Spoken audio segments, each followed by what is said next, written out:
Welcome back, everyone. Sunday, the 5th of October. Good evening, good evening, good evening to everyone right across the world. We are live on just YouTube tonight. I forgot to stream it anywhere else. Oh, well, one of them things. I'm joined by two very special guests this evening, maybe a third one later on in the show. First of all, it's a warm welcome back to the wonderful Sarah White of the Pink Ladies.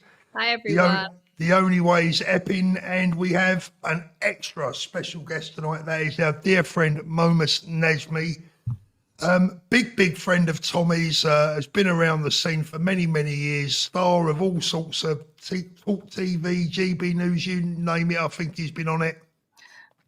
I'm just waiting for him to pop up on EastEnders one day, I don't know.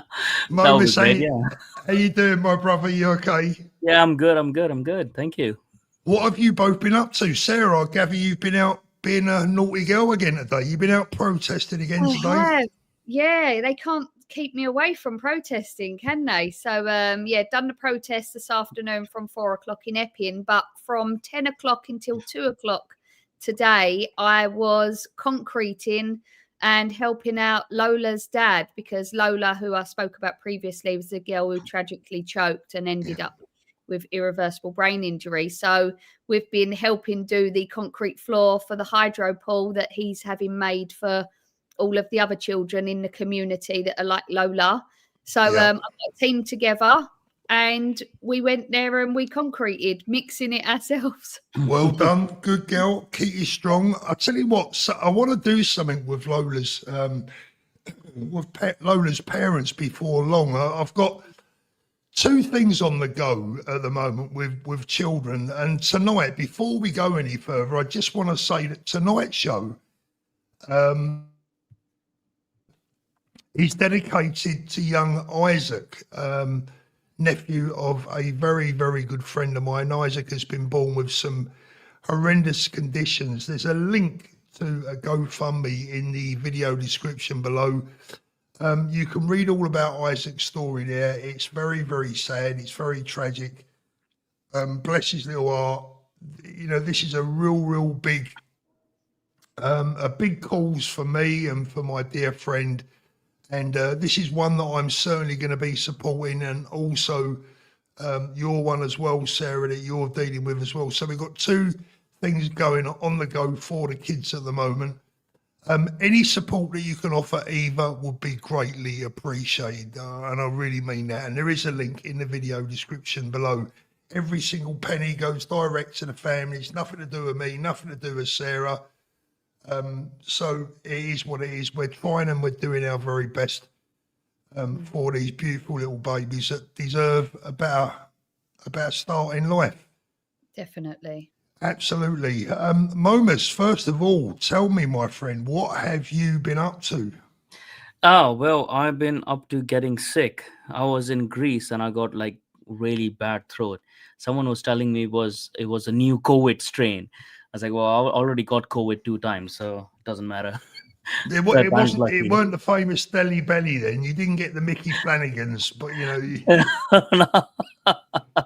Could be. Who knows? But now, apart from that, I've been at Advanced UK's launch.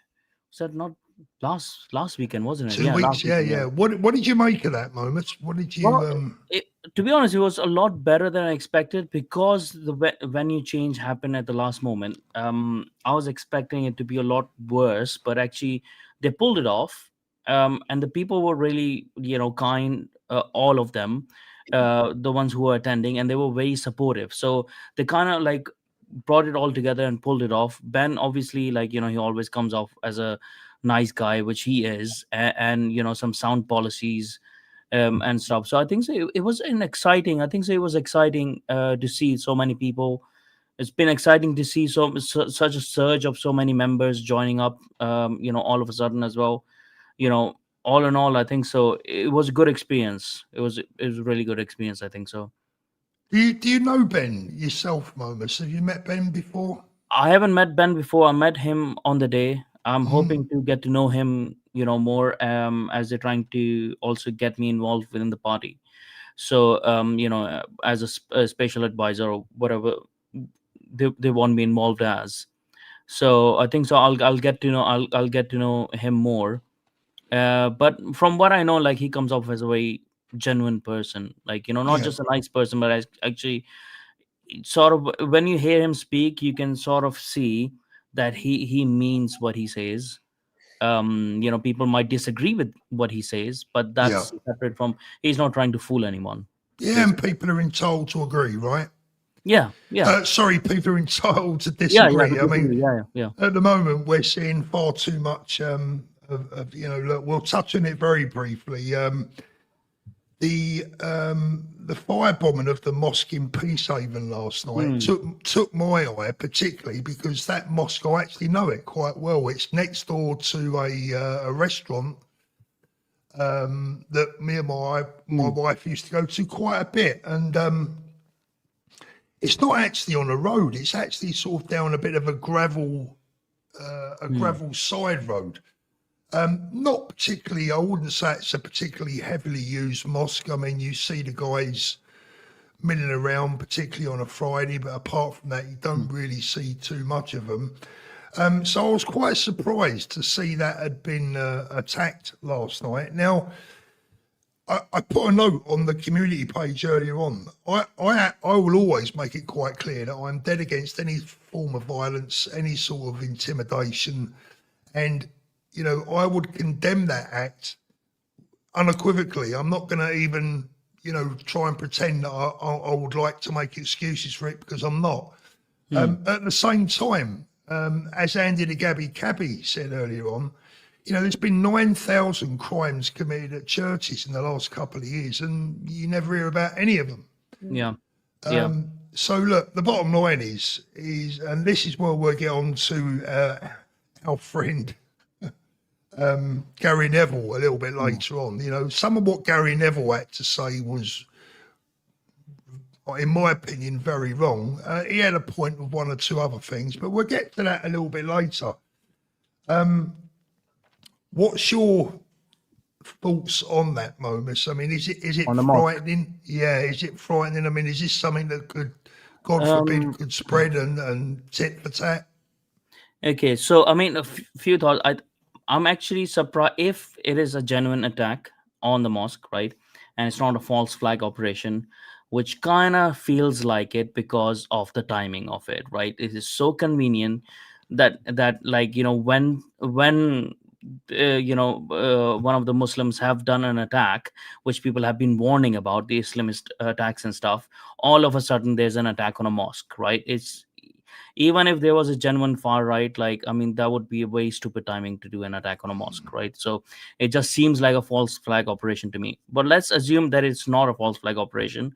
I'm actually surprised that it hasn't happened sooner, and that's not me condoning that it should happen, Yeah. but from what we're seeing from both sides, sort of like the rhetoric of the extreme as well, but as well as the actions of the Muslims themselves, and then the so-called moderate Muslims not really coming out to support the British people against the Islamist brothers and stuff. I'm surprised it hasn't happened sooner. And yeah, I mean, there's an element of this. It can go on. It can go on. To more mosques, and like there can be retaliation. This could be the starting of a civil war that people have been warning about, or it could be just a containment if it's a false flag. Like we don't. I think so it's a bit too early to call what it's going to Yeah. be. Yeah, we We don't know, know. we know, like leading up to the election of 2029, there will be more violence. There will be whatever kind of, in whatever form it comes up as, there will be more civil disturbances, unrest. Momus, why do you think all of a sudden, when I say all of a sudden, it's not all of a sudden, but within very recent memory, political violence has become a thing. I mean, when I was a kid, I don't know about you, Sarah, but when I was a kid growing up, we never had political violence. I mean, the left and the right were really only a cigarette paper's width away from each other. There wasn't really too much to argue about, the odd finety here and there, but they are only sort of a little bit apart. But now everything is so polarized. In my opinion, there's always been political violence, right? All violence is sort of political. Like, what happened with the IRA, that was also political. That wasn't Yeah, just true, territorial, true. that was Yeah, political. The world wars were political, right? Because it was a political philosophy and stuff like that. And people became that extreme. Politics has a way of leading people to these parts because it is an ideology that you fight for ideologies, right? So I think so there's always been political violence, but I think so what you're referring to is like normal people not really fighting each other. In a household you could before find a conservative and a liberal point of view, and they're still coexisting, right? And that has gone off since probably the COVID, or it's been probably 2016 Trump time and stuff. I think the over influence of American yeah, polarization as well. I think so. This is an American um, over American influence on the whole of Europe. That everything they see is at red and blue. There's nothing in between, right? And I think so. That's just, and added on with the fact that people have become, there has been a dumbing down of society for so long, right? People being detached by how their system works. We seem to know more about how American system works, how the presidents work and stuff, but we actually don't know how our own parliament works most of the time over here, and that's like yeah, normal people, right? So I think so it's a mixture of like, it actually being done to the people because it's beneficial for those who want to control, right? And when people have are when you're dealing in a society with a lot of ignorance, it's very easy to come to violence. This is what I saw in Pakistan as well, because the highest number of uneducated people, I found them over there, right? Not to mention 60-70% of them having done being a product of cousin marriage as well. But this uneducation, this ignorance and stuff leads people to not be able to articulate their issues, not be able to fight with words because they don't know the subject matter and stuff. So it just goes to violence. yeah. And that's what we're seeing in mass scale. But political violence has always been there. What about you, Sarah? When you was a teenager or in your 20s, did politics really play a role in your life or your upbringing? No, not really. Like you'd hear like parents and aunts and uncles or odd conversations in the pub, but nothing. It would only be if there was an election coming up, like, oh, who's going to get in, and you'd hear about like, oh, Labour are ruining the country and Conservative are now ruining the country. But it Yeah, was never on the tipping point, which it is now. And I feel that everyone is at loggerheads about something. Like mm, we'd gone through where like there was no issues really in this country, not where, like you say, everyday people Mhm. falling out with neighbours and people just walking down the street. And we never had, I don't think we had that. We had the major stuff, like you're saying, like with the IRA, but it was mainly in other countries. You would talk yeah, about problems in other countries. They was never really in our own country. It was just about football. That was Mm. really it. But now everyone's got a problem with the education system. You've got like the LGBTQ, XYZ, everything added on. It's like as if we didn't have a problem with gays over the last, say, 10, 15, 20 years, and now all of a sudden there's this major thing where there's some issue has been made out with now trans. And because, oh, hold on, no one cares whether you're gay or not, no one yeah, cares if you're bisexual, oh, now you've got to be trans. And now, well, no one really cares, but stop ramming it down everyone's throat. We don't have yeah, to identify you as a dog. You want to be a dog, pretend you're a dog, but I don't have to agree with that. And it's like, where can we push this now? And now it's like government and mainstream media push like the Free Palestine marches, and they try to make out that everyone on that side is so peaceful. And now there's a massive shift in the last 2 years towards everyone who's Jewish. And I don't understand what the problem is to everybody that's Jewish. Jewish people has lived in our society for a very, very long time. We've never had a problem. I'm from the East End. We've grown up. My nan was Christian and went to a Jewish school, like pre-war. So, and that wasn't because there was no other spaces in other schools. She went to a Jewish school and she's Christian. yeah, So being in Stepney at the time, there was obviously a high population of Jewish people. Now, all of a sudden, there's this massive issue. And you go, well, Where has that Yeah. come Where's from? that come from? Yeah. Yeah, and it's not right. It's really not right. I've got a lot of Jewish customers. They don't want to incite violence on anybody. But then when you look at Jewish people from the Jewish faith can live between everybody, and they're quite peaceful generally, and they don't want to incite violence. However, you have people of the Muslim faith don't want other faiths they want other faiths to be eradicated. Basically, I know you have extremists in all faiths. However, extreme Islamists are the snake in the grass, and the moderate Islamists are the grass that hides the snake. Where if I had someone who was a Christian in my faith and they was wanting to incite violence, I'd call them out on it. We give them up. Yeah, we give them up. 100%. Yes. But unfortunately, you have to look, it's not just the extremists, it's the moderates as well. And it's a shame that it's happened in this country, of all places. And Christians are being persecuted around the world as well. And the mainstream media never want to talk about it. Well, you only have to look at what's going on in Nigeria for that. That's what I was just going to say. In Nigeria, there's thousands upon thousands and thousands people killed like every year in Nigeria. No one wants to say anything about it. Why? But then, like how you said, a mosque has been attacked. Has it been attacked by far right? I don't believe it would be attacked by Jews. And then No. is this like a decoy? And then you go, well, what we talk about that, but we don't want to talk about the attacks on all of our churches that do happen. I mean, we don't know what's happened down there in Peacehaven, and as I say, it's an area that I know very, very well. Everyone actually gets on really well in the area. There's no, I would say, there's no big tensions or any problems. It's a predominantly white Christian working class area.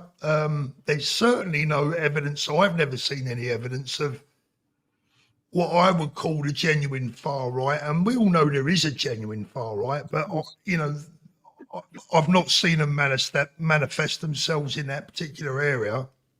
The only thing that I did notice, which did raise an eyebrow slightly, was that there's a big fundraiser going on now for that mosque, and the place was in a bloody state, I'll tell you. I mean, it was very, very, very run down. Now, I'm not casting any aspersions. Let's see how they make how much they make on insurance, then, right? I'm just calling it for what it is. It was in a it was in a very run down state, or at least from the outside. I've never been inside, obviously, but from the outside, it looked like it was kind of ready to fall down. And then this morning, there's a big fundraiser being launched in the area. Look, I don't know.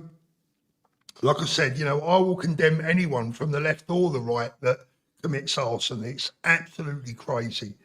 And, thank God there was no one inside that got hurt, because, it could have led. And by the way, that mosque is not far from residential properties as well. So if it had have spread, it could have been an absolute bloody disaster. Let's move on to our friend Gary Lineker. I was going to say Gary Neville. They're all the same. Gary, same thing. I mean, look, most of you will have seen this, but I've got a very interesting take on this video, which I want to run past you guys in a minute. It's very short. Let's have a quick look. Just left my house and walking into the office, waking up obviously, seeing the news last night and the news this morning dominated by the horrific attacks within the Jewish community just about a mile from here. And I was driving home from Salford City last night. I was driving actually to Salford City, going down a Littleton Road, seeing 60, probably 50 or 60 Union Jack flags. And on the way back I went down the parallel road, which is Berrynew Road, which has got the Jewish community right at its heart, and they're out on the streets defiant, not hiding or in fear. And I just kept thinking as I was driving home last night that we're all being turned on each other, and the division that's being created is absolutely disgusting, mainly created by angry middle-aged white men who know exactly. You're on You're mute. muted, Oh. Paul. I've got to stop it there, and I'll play the rest in just a moment. But I mean, look, first of all, I want to say this. I'll have my little rant, and then I'll bring you two guys in. But I've got a little story to tell you here. I'm sure that deep down in his heart, Gary's a decent chap, and he's got, only nice things in his heart, right? I'm not going to sit here tonight and attack his character as such. What I am going to tell him, if he ever gets to see this, is a few home truths. Now, first of all, Gary, right? You are a multi-millionaire. I had a little look up at your approximate net worth earlier on today, and they say it's in the hundreds of millions. Now, let's just say it's 25 million, Gary. Let's just say you're only worth 25 million quid. When was the last time that you, your wife, your children, your mum, your dad, probably all of whom you bought a nice big house in Salford somewhere, right? When was the last time any of them had to apply to get a mortgage, or had to wait 6 weeks to get a doctor's appointment, or can't send their kids to the school of their choice? Now, here's the thing, Gary, and this is one of the things that is really important that you must listen. You rabble on in this video about how proud you are of being able to represent your country in front of thousands and thousands and thousands of white middle-aged men who paid your wages, right? There's the first thing. And the second thing is, Gary, is that you're right. You were very fortunate enough to play and represent your country. You flew the flag playing on the beautiful field, playing for England, playing for Manchester United, doing all those things. You were lucky enough to be able to represent your country in that way. But a lot of those middle-aged white men that you talk about in such derogatory terms, and you later go on in this video to admit that you tore one of our flags down, the only way that they ever get to represent their country is by putting their flag up on a pole. They don't get to have the life and the experiences that you have had, my friend, right? So you are a very, very fortunate man indeed. Let's play the rest of the video, because I haven't finished with you yet, buddy. Exactly what they're doing. Funnily enough, on one of my development sites last week, there was a Union Jack flag put up, and I took it down instantly. And some people might be watching this and thinking, well, Gary, you're not very patriotic. I played for my country 85 times. I love my country. I love Manchester and I love England. But I've been building in this city for 15, 20 years, and there's no one put a Union Jack flag up in the last 15 to 20 years. So why did he? Well, I'm going to have to stop again, right? He says he's very proud of his country. Nobody's put a flag up in the last 15 or 20 years. Well, that's because Why hasn't he? that's because things are getting worse. I can't, and he talks about his buildings, etc. This guy is completely out of touch with reality. Now, I worked at a Premiership football club for 4 years. I met every top footballer you could ever wish to name during the 1990s, the lot. I socialised with them, travelled abroad with them, stayed in hotels with them. I know what footballers are like. And I tell you now, right, about the only thing that these people ever have to do in their lives for themselves is wipe their own arse. Everything else is laid on a plate for them. Gary Neville would have had, literally, if Gary Neville's goldfish bowl needed some water in it, someone from Manchester United would have come round to his house and filled his goldfish bowl up. How dare he sit there and preach to our working class that they're causing division by daring to cling on to the culture that got him where he is today, by telling them that they're causing division by raising our flag. He's got a bloody nerve, I've got to tell you. I'm not even going to bother to play the rest, because I'm sure you've all seen it. But, I mean, talk about two-faced and out of touch with reality. Totally. Like I said, Sarah, the biggest thing that got me with his talk there, two things. Why hasn't he seen Union Jacks being flown before? Well, because the goddamn country's never felt this low before. And when he said he was playing for England and, you know, blah, blah, blah. Well, bully for you, Gary. Well done. You're a very lucky man and you're a multi-millionaire for it. Those He bricklayers. wasn't playing for charity, was he? So Exactly. He wasn't playing for free. And here's the deal. All those bricklayers, those plumbers, those builders, those people that work in factories that paid his wages every goddamn week, well, they are the working class that are raising that flag right now because they feel lost. Yeah.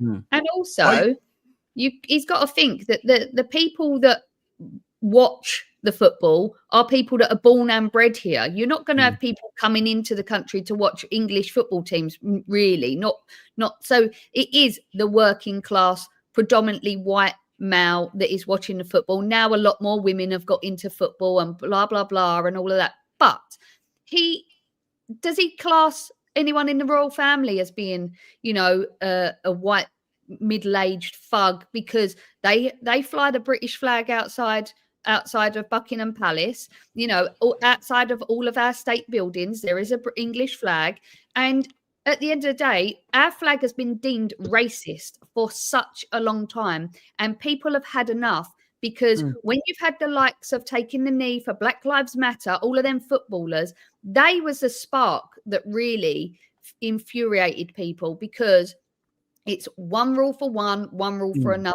You want to do this, you don't want to do that. You want to stand up for this person, but you don't want to stand up for that person. And we're always the underdog. So now people are putting up our flag because we want to change the narrative. We want everybody to be proud in this country. If you come from another country and you come here, you should be proud of it. If I chose to go and live in Spain, I would be proud of the Spanish flag. If I went to Pakistan and lived there, I'd be proud to fly their flag. And that is what it should be. Every country should be proud. But for some reason, the English people have to be seen as being complete and utter racists because they want to fly their flag. And the people have had enough. Hence the reason we're all out protesting. Hence the reason now it's predominantly women are coming out and setting up like the Pink Lady movement. And you've got people that are going out. They're spending their own money on these flags. And for him to say that it is a divide, no, Gary, it's mainstream media and our government that are causing the divide because they're not happy enough with it being divided between football. Now it has to be men and women, rich and poor, black and white, old and young. You've got to have a divide wherever you are, and that's who's causing the divide. Not us, not people who want to fly flags. We're trying to unite the kingdom. Yeah, you also have to see like who benefits from dividing people as well. Like it's people like him because they get more control. And when he's saying white middle-aged men are causing issues, it's white middle-aged men like you, Gary, you know, who are the Marxist and the liberals and stuff, who are causing the issues, the enemies within, who are letting these people who are coming from abroad take advantage of this country. Right. So he's right, but he's just not calling himself out, right? He's right about being divided, but he's just not seeing that he is the apparatus. Absolutely. And here's the thing, do you know what's really bothering me this last week, Momus? And it's really only started for me in the last week, ever since Shabana Mahmood's speech, when she started talking about ethno-nationalism. This hasn't been about colour.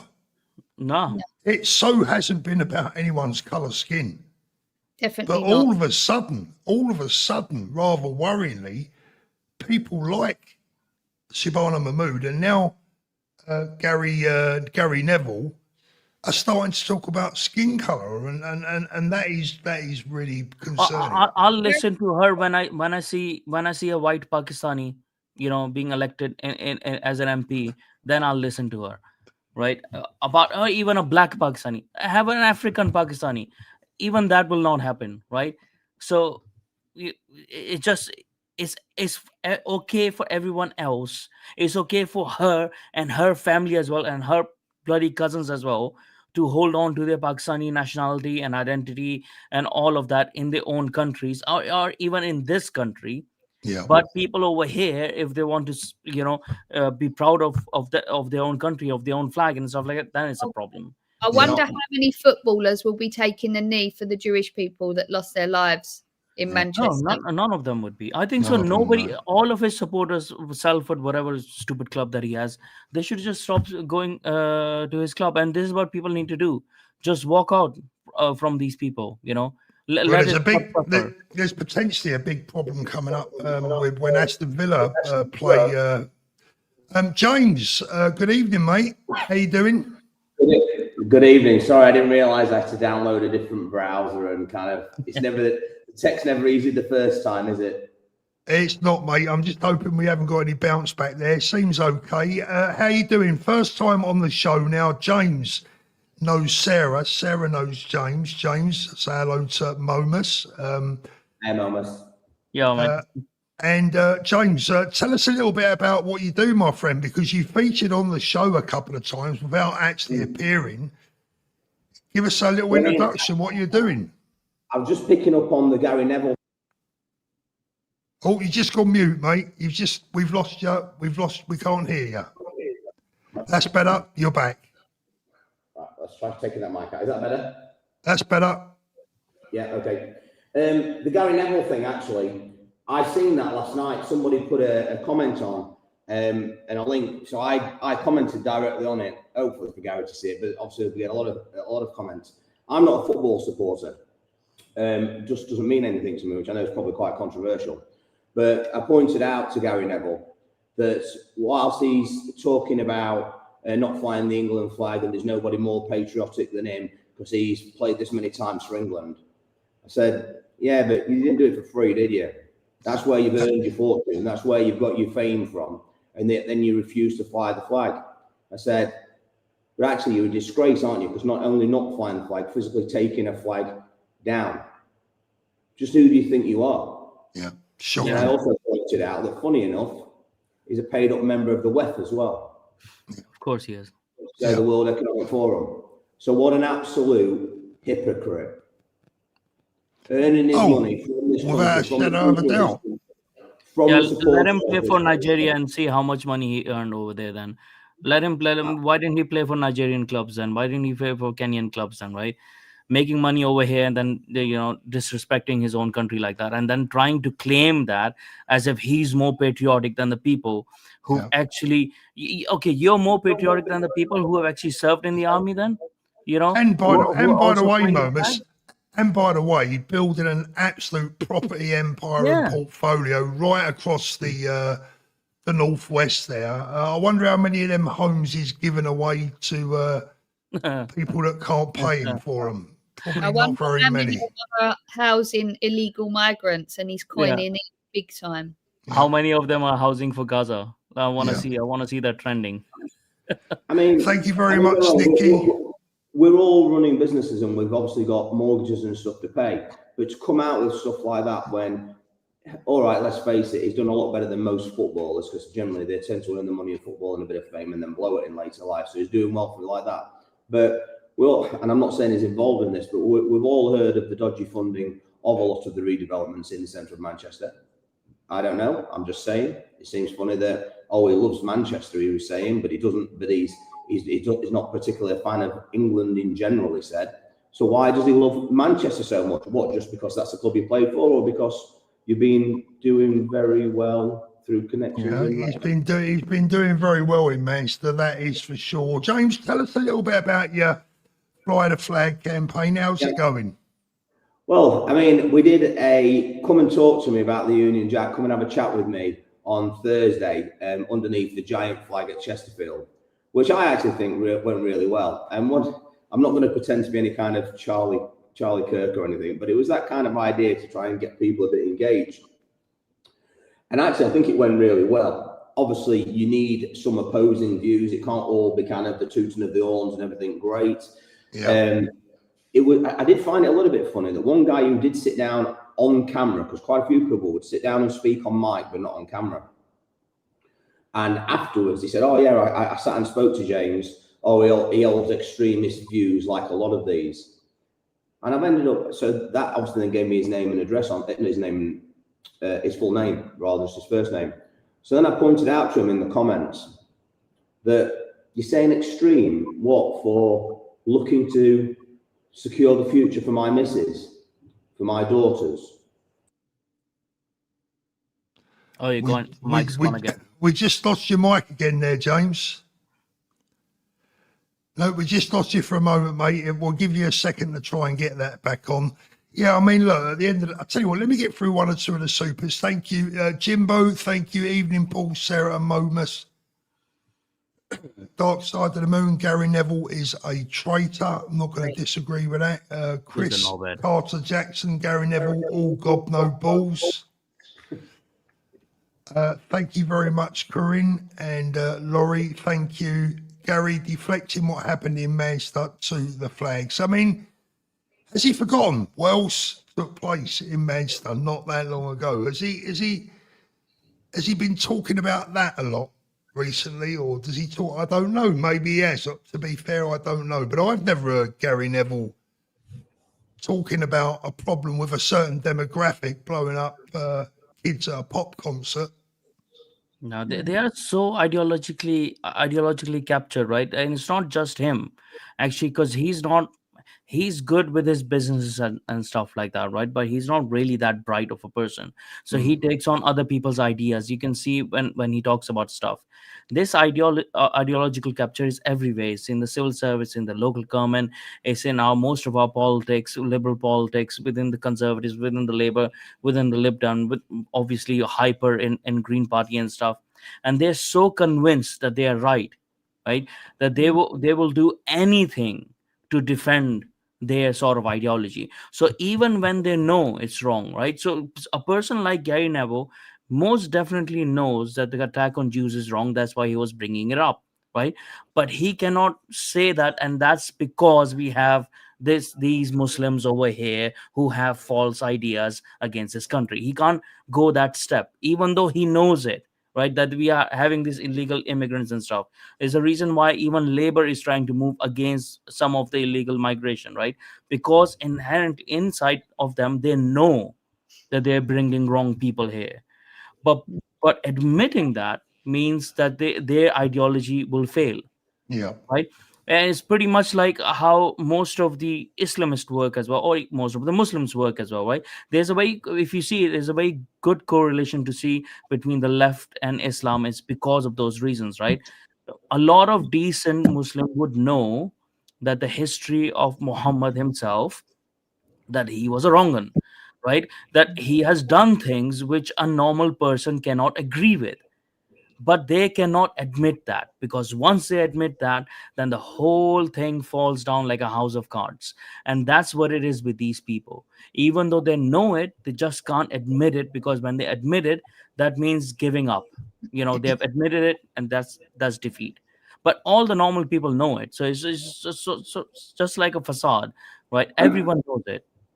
I wonder if, sorry to interrupt you, I wonder if they would be exactly the same. Say if people of the Christian faith or Jewish faith was so aggressive and would persecute them, if they would be different, because we're always so laid back and just like, oh, says anything about us, it doesn't really matter.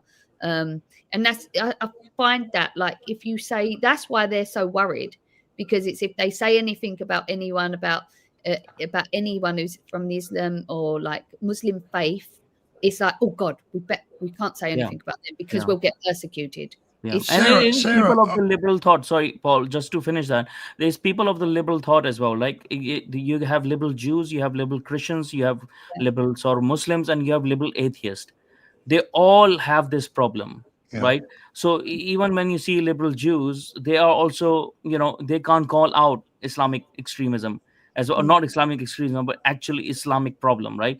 They can't call it, because it's not Christians, Jews, atheists, or Muslims. It's liberalism itself, which is making them be like this, and that's why we have the problem.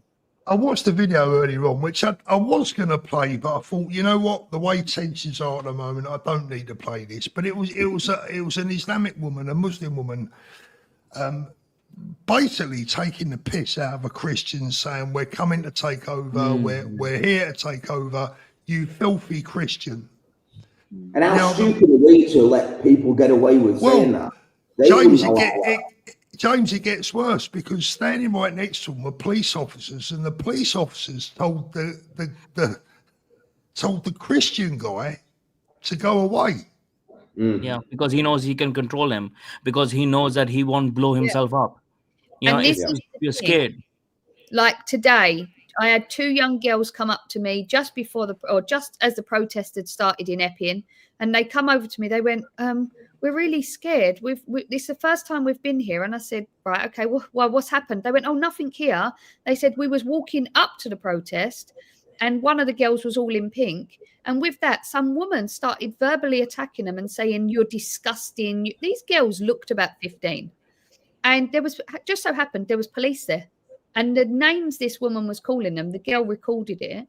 And they said, like, went to the police officer and said, "Can you tell this woman?" And they went, "Just don't walk down here again."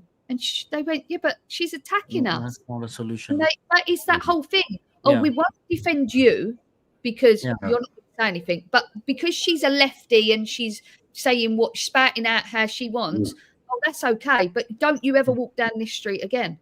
And it's I like, mean, God forbid, right? God forbid, if this all ends up kicking off,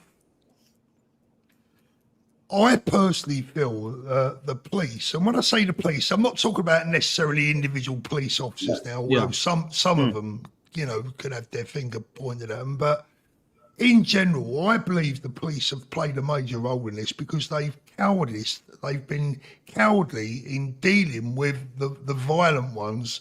They've let them get on with it. They've allowed them to become emboldened.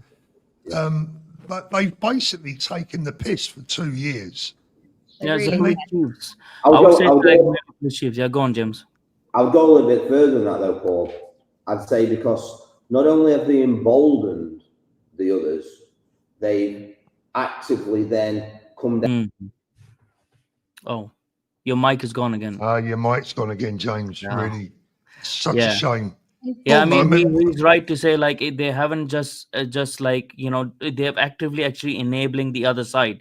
They're holding them into the, you know, they're actually running in a way false flag operations as well, you know, for the when marches they and stuff. ferried them in to our protest, they ferried in left. Yeah. Now, why would you do that? Like, if you're going to let them protest against them, let them walk up to us. Don't ferry them in, because you didn't ferry in all our 70 and 8-year-old women that wanted to come to our protest who actually needed a lift. You know, you can't pick. No, go on. You got your voice back. Come on, James, you're back. Go on, mate. Finish off. Oh, sorry, Sarah. I didn't mean to. No, it's all right, James. I forgive you. I know you. There's quite a famous. I brought this up to the police officer today. I mean, they photographed my car, so I said, "Why are you photographing that?" I'm guessing that means that I'm going to get a knock on the door. I've no idea why, but let's face it, they just want to intimidate you. But have you seen the famous video? There's quite a tall, thick-set Muslim guy, and he tells the police officer directly to his face that if you bring your dogs here, we'll kill your dog. Yeah. You've seen that? And I brought that up to him today. Mohammed Hijab, that was. How can you stand for that? Well, what can we do? It's not directly an offence. I said, okay. I said, how would that be if I said to you? And I was being friendly with him. I was like, there was no confrontation to it. I've been talking to him for quite a while. Because surely they must see this.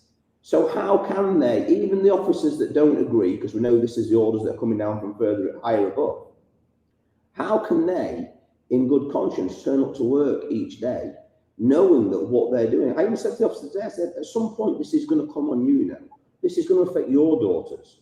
This is going to affect your direct communities. And how are you going to feel? So this is what I think it's hard to understand. How can they not see it, even if they're going, all right, don't maybe go against their orders in public, but simply saying to their superiors, well, I'm not doing that, or call in sick, or come up with some other I think I've got part of the answer to that, part of it, and part of it is recruitment. They've no doubt recruited from the left over the years, but the other part of it is this: is that I believe that when you join an institution like the police force, what happens is you become institutionalized. And what it is that they don't really socialize with anyone else. They, you know, police officers tend to marry other police officers. They tend to date other police officers. They socialize with other police officers.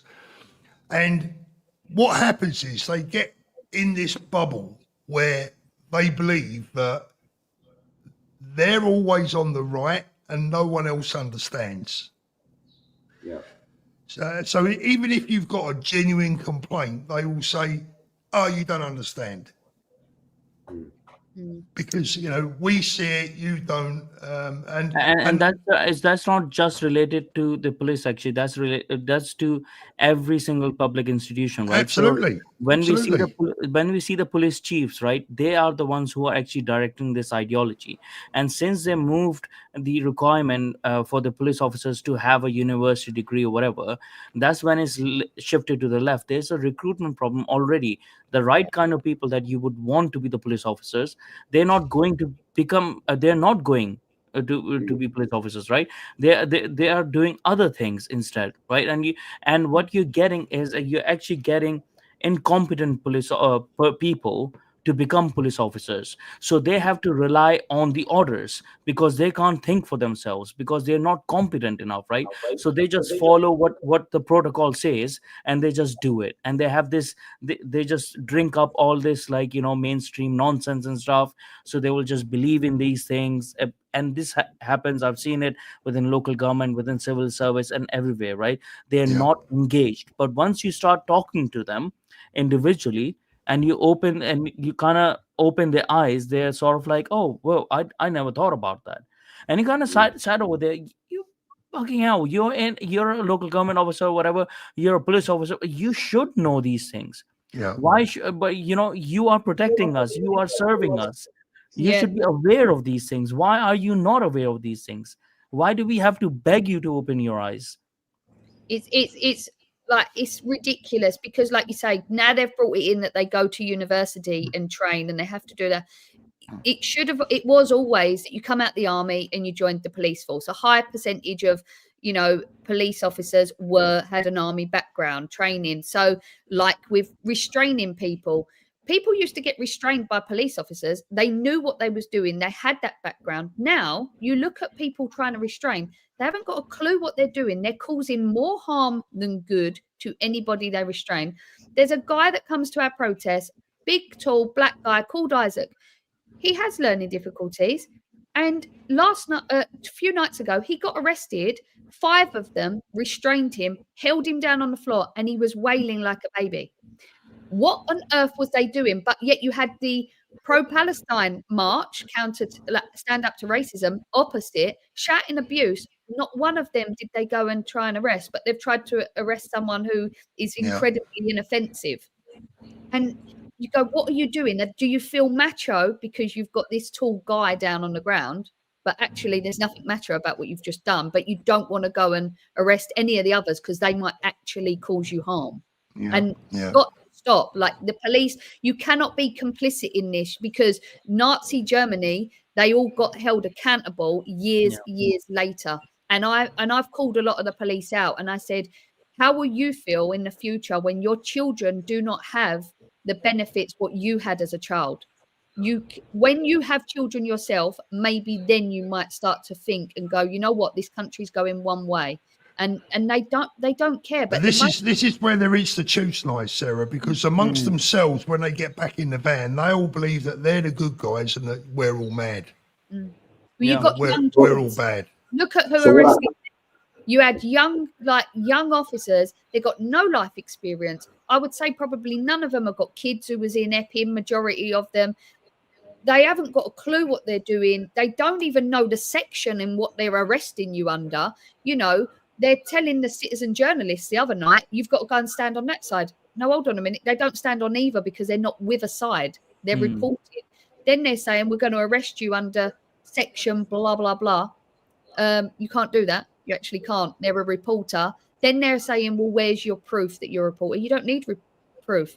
So the police do not know their own laws and their legislations and what section they're arresting anyone under. It's abuse of power. Yeah, they've been making it up as they go along a lot of the time. Yeah. But I've met a guy recently and he's actually arrested 3 police officers himself. Took him to the custody suite and the duty officer didn't know what to do. And he was like gobsmacked. Look, and he said, I'm arresting both of these officers. And he's arrested. I don't think I'll be giving that one a try. Thank you, Keon, and thank you, David, as well. Gloria, thank you. Hi, Paul and guests. Go on, James. Can you hear me? And then the mics come back on. Yeah. No, we've got you, mate. I was talking to a police officer about this today, actually, and because I think, well, look, they know your details anyway, so there's no point trying to hide from it. And I was on the mic. Ironically, I don't go to a lot of protests, but today I went to both Faversham and then to Epping, just how they come about. But I made a point of speaking to the police officer, thinking, well, they can see my car. Obviously, I don't really hide anything. Gone again, your mic. Lost you, mate. He's back again. Go on, James. You know that you're policing by consent, and I'm not condoning violence. I said, but surely you must see that at some point when this turns and you're getting attacked, and you think, why did the normal British public not step in to help you? When you're getting kicked to pieces on the floor, and you think, now I'm not saying that us normal people.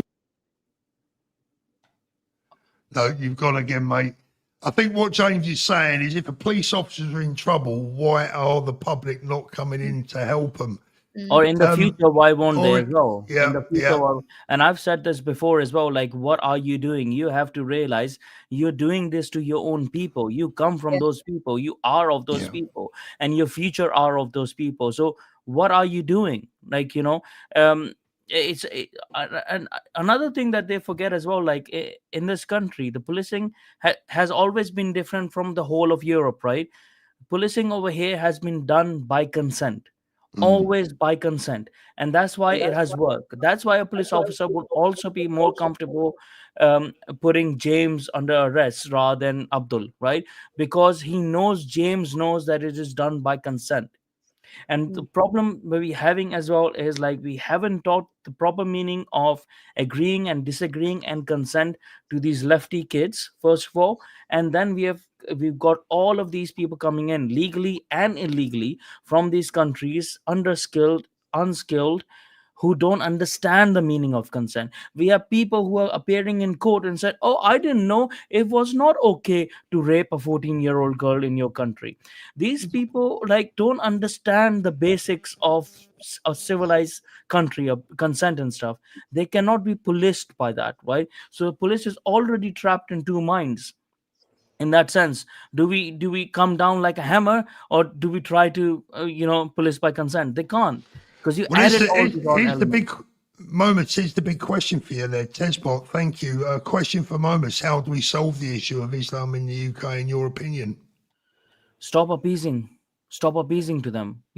Stop appeasing to them, and you have to take away the access, and you have to stop the opportunities gaining in, right? So how you take away the access is, obviously, you stop the borders and stuff for more of them coming in, legally or illegally, right? You have to say, we have a problem, do the statistics. The problem from these nations, of these religions, are the most problematic, right? So we're not going to have immigration from these countries anymore. Then you take away all the benefits that are associated with Islam. I would personally take away the religious status of Islam, so that all the exemptions are taken away from Islam, because I do not think it's a religion, right? But that's another matter. But if you take away all the exemptions, like, or all the benefits, like halal food, or still allowing cousin marriages, or allowing them to bring in their families, and all of these things, when you take away all of these things, the benefit that they're here for, they're not here for the love of the country, right? So anyone who thinks that really needs to go and get themselves checked, because they're not here for the love of the country, right? They're here because we are letting them abuse the system, right? So the English need to stop doing that. The British need to stop doing that, right? And that's how you stop the making of the minaret mosque, right? So because the making of the minaret mosque, with a minaret, right, is a symbol in Islam. It's a symbol of occupation in Islam. They don't just want a community center anymore. They want a big mosque, a status symbol, right? They're building mosque in Lake District here or there, where there's barely any population of Muslims over there. Why they're doing it? And that's a marker. They're putting their flag down.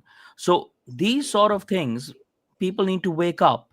And all the politicians that sort of what they need to do is just start making policies that are for British people, right? That's it, right? And stop having anyone who cannot take an oath on the Bible in Parliament should not be allowed to represent the people of a Christian country.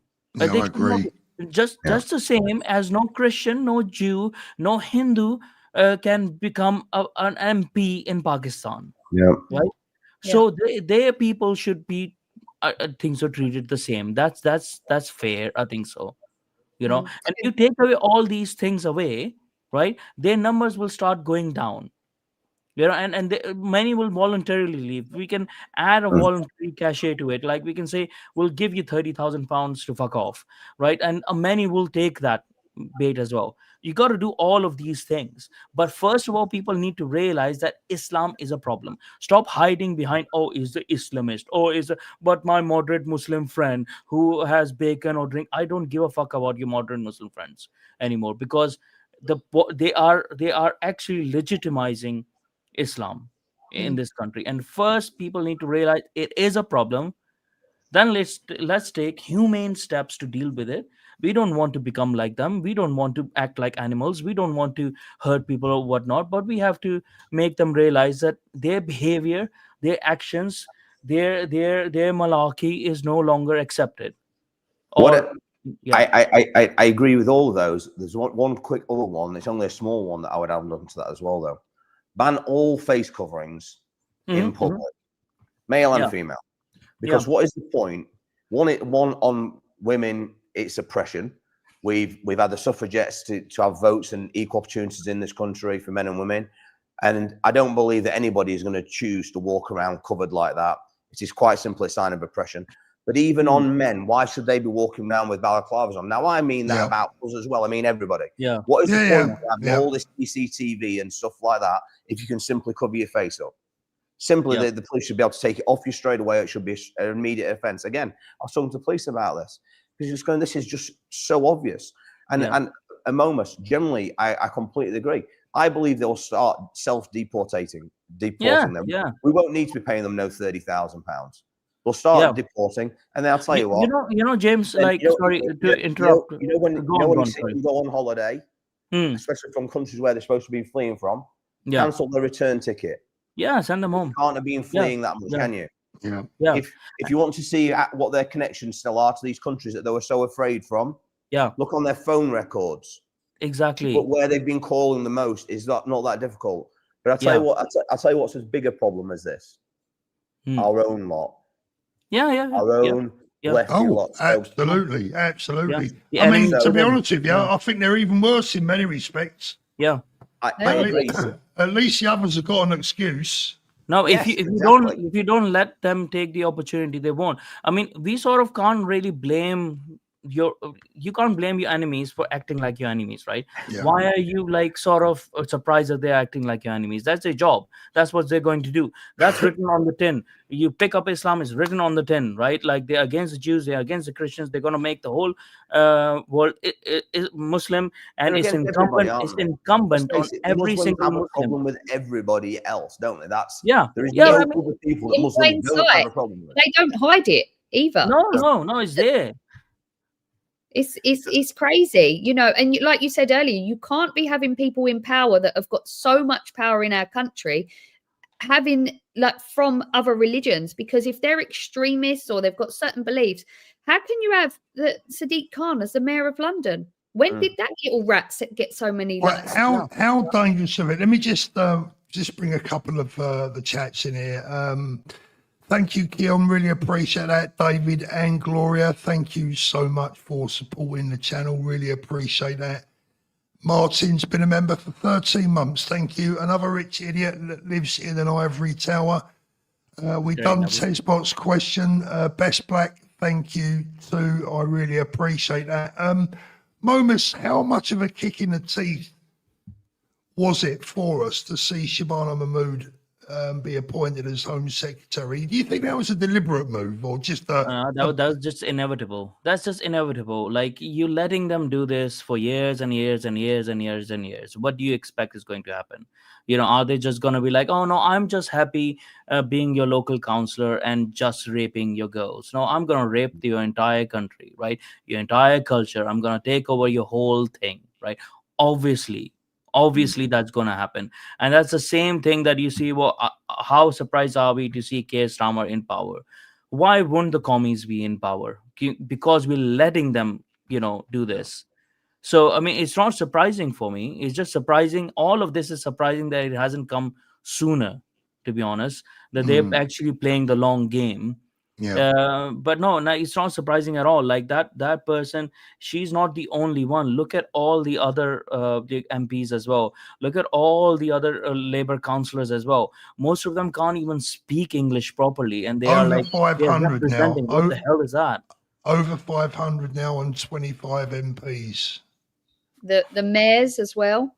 How many Yeah. mayors? Actually, one of the other things actually I meant to bring up when we was on about things that you would do to remove this problem. This is a very easy one. Remove the postal vote. Oh yeah. As soon as you remove the postal vote, then you've got to then vote yourself. You either turn up with ID. If they're not then chasing the Muslim bloc vote, although you'll still get sectarian voting, why would a lot of these women wouldn't they then vote for other parties that you think, well, are not going to oppress me? At least the parties can't be chasing that as much. And let's face it, that's taken away at a stroke of a pen. Yeah. But you know what, James, like what annoys me about that as well, about that is that we have to change our ways because of these dickheads, right? Yeah. And this is like, we have to become more authoritarian. And the reason why postal voting was there was to help the old people and vulnerable people, to give them a vote, to give them a right to vote, and not make them feel like they can't participate in the elections, right? Now we have to take away all of these I've things. always postal voted. I've always postal voted because it's convenient. So I agree with you. Yeah. Why should we have to change? But it's so annoying that we have to. How are we going to address these things relatively easily? Then if we can remove the bloc Muslim vote by removing the postal vote, whilst I don't agree that we should have to, you don't want to have to fight for your country, but ultimately that is the position that we're in, though, isn't it, Momus? Yeah. Momus, have you did you join Advance? Yeah, they convinced me eventually to join Advance. So I did. So you're now a member of Advance. So I need to get you and Ben to sit down together. I think that'll be good, you got a very important role to play, I think, for us in the future. Yeah, I mean, I'm ready to fight the crusade if needed. So. Oh dear. James, I'll tell you, the first thing we're going to do for you, my friend, is get your mic situation sorted. I think that's a big one because I've enjoyed your company tonight, and I'd love to have you on a regular basis. Jackie says, Momus for Home Secretary. Hope you're listening, Ben. There you go. Look. Tesbot, will you be our PM, Momus? Wise man. Look, listen, Momus, there's one rule on this channel. You can't be more popular than the host. Oh, dear. That's why Danny and Richard are not on. Oh, by the way, Danny and Richard are both now officially live. So I'm going to call it a day because I promised them that I'd send everyone over from my channel to theirs. Just don't bother. But they're live if you want to go and see Danny or Richard. There's 2,500. Who are you going to pick? I'm going to bed, Sarah. I'm going to bed. It's an easy one. It's gone 11. So there's 2,500 people watching here tonight. Thank you so much for that. Please give us a thumbs up before you go. And then you can either pick Richard or Danny, or you can do what I'm going to do, go to bed. It's up to you guys. Sarah, as always, look, we've run out of time, but there was things I wanted to talk to you about. One of them of which, of course, is the fact that where was the story? I've got it written here, but we'll talk about it next time. Tower Hamlets Council labelling the pink ladies as far right. And apparently all you jackboot wearing pink ladies, you teenagers and older women there are all All goose fuzz. stepping Nazis. Yeah. I mean, yeah, I get it. They label me as that because I really look like a far right, Nazi fug, don't I? Like at my 5'4", 8 stone.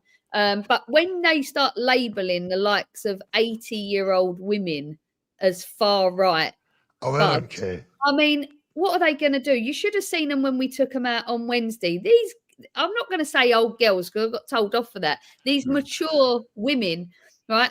It was like they had been taken out on a hen do. You should have seen them. They were so like, oh my God, look where we're going, girls. Hey, Sarah, don't you start thinking about bringing them over here at Benidorm. I can't deal with that lot. What about that veteran in the wheelchair that held up the flag and 5 officers carried him off? I know. You're like, and this is where the police are complicit in what they're doing, and they have got to stop. They need to be called out on it, and you know that they are part of the problem. They are a major part of the problem.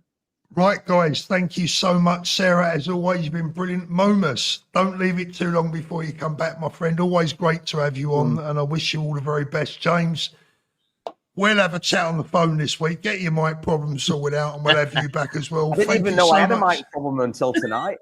Oh, mate, I'll tell you what, mate, you'll find out you've got a lot more problems than when you've been speaking on this panel over the next few weeks, I'll tell you. Thank you, guys. Take care, everyone. Have a great week. We'll see you soon. All the best, everyone. Take care.